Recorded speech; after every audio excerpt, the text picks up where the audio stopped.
Warner Cable. Hi, Cynthia. Hi. Hi. And I just had just a few questions. And my question, in the gospel, when Mary's being played, some gospels you read Mary as a very strong character, very upfront character. Other gospels you read her as passive. How did you make your decision on how you wanted to portray Mary in this movie? I did not play her passive because this film represents the last 48 hours of Christ's life.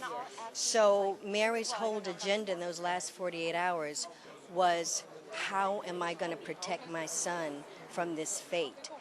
And she's dogged about, I have to reach him, and try to protect him. So the last 48 hours were not spent as in a passive manner at all.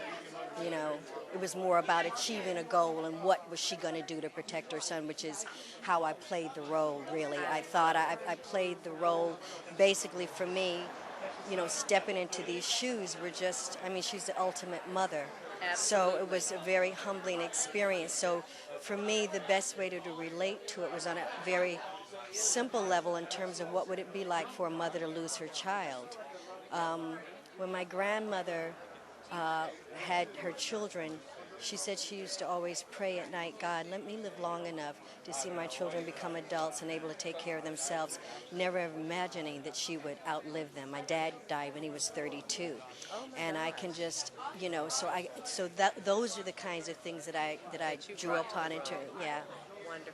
Now, do you see this as a positive evangelistic tool for the world at large, not just the African American community, but the world at large?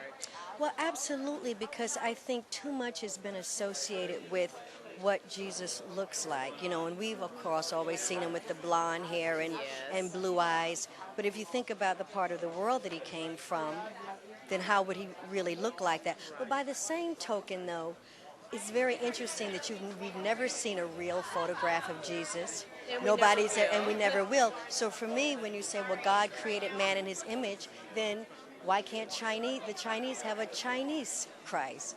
The black people have a black Christ, or African, or what have you. Because for me, the most important thing is not the messenger, it's the message. Right. Which is love, and which is, I think, is what really comes through in this film. Thank you so very much, Ms. You're Morgan. welcome. I appreciate you. You are so gorgeous. Oh, thank you so much. This is Lemuel, my boyfriend. How are you doing, Lemuel? Nice to meet you this evening. All right, thank you.